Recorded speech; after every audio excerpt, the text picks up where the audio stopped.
Alright, so now let me show you a few differences between Ableton 8 in previous versions and Ableton 9. The first thing that you'll notice here is that the browser window is quite a bit different. And in other videos I'll get a little deeper into this, but they've organized things in a way that I find much more intuitive.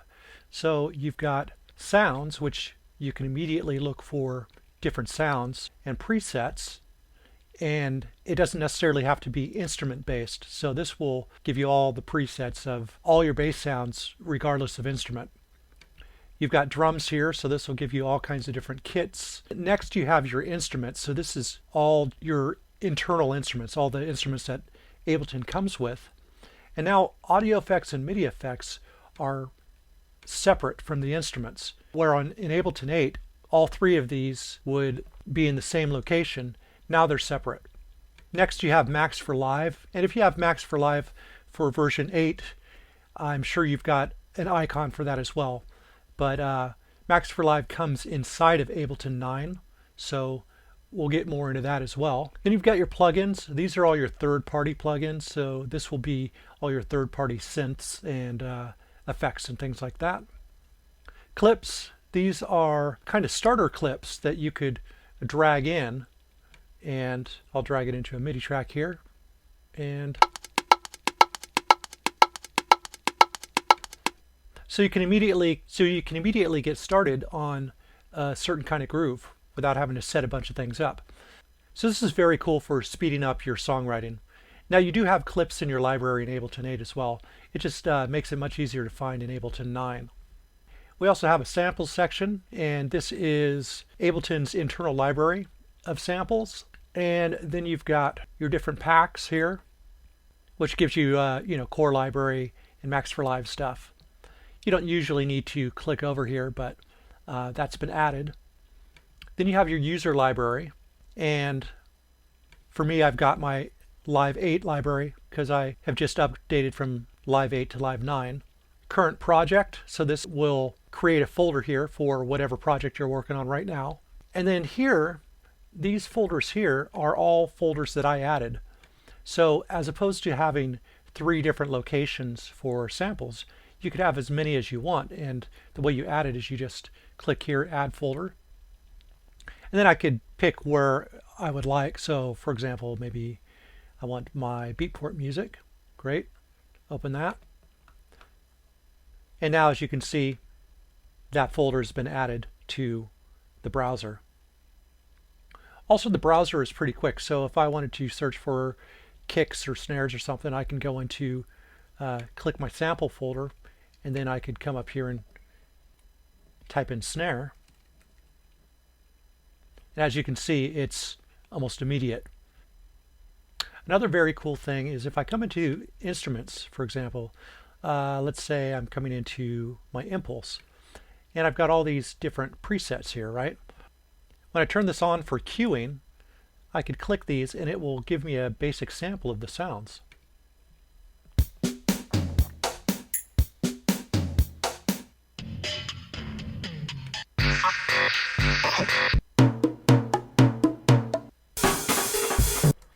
So it makes it much easier to get an idea of what you want to use. You just click around till you find sounds that sound good to you and go ahead and drag it in. So that's a new feature in Ableton 9 as well. Now up here you'll notice a couple new things as well. So you've got your basic, play, stop, and record. But where in Ableton 8 you would just arm your track and then start a clip to start recording, it doesn't work that way in Ableton 9. What you do to start recording a clip is you hit, this is like your session record button here, and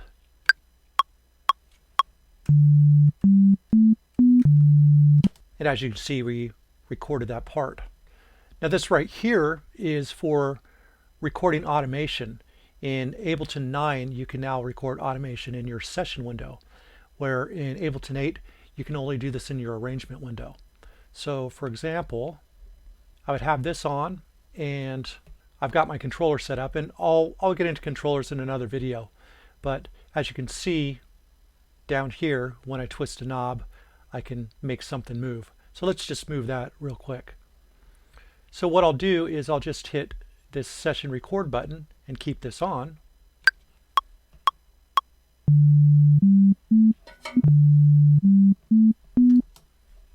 and I'll turn the sound off so it doesn't bug the crap out of both of us.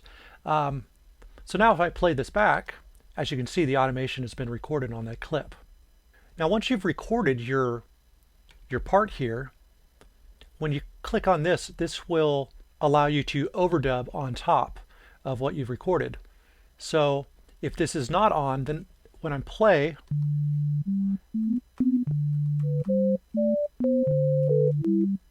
as you can hear, I can play on top of it and not record. But once I click on this, then it will record what I do.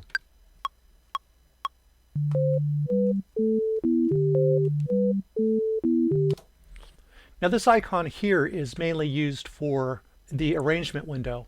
And what that does, here, I'm going to drag this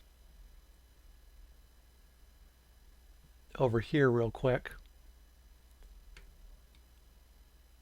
And let me point out as well that this icon right here is exclusive to Ableton 9.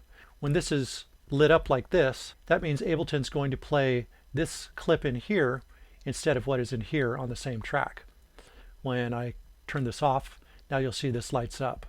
The icon in Ableton 8, the icon's up here by your transport area, and it's like it's a few lines going across, which I described earlier. So when this is on here and you record, and let me just set a little loop here.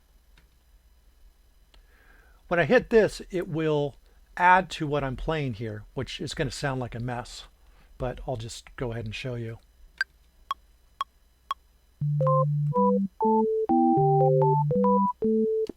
So as you can see, as I recorded, it added notes to this clip here. Now if this is turned off, what's going to happen is as I record, it will replace the notes.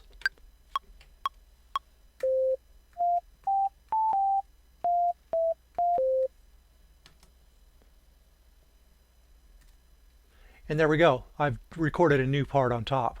And the pencil tool, which in Ableton 8 was right here, is now located over here.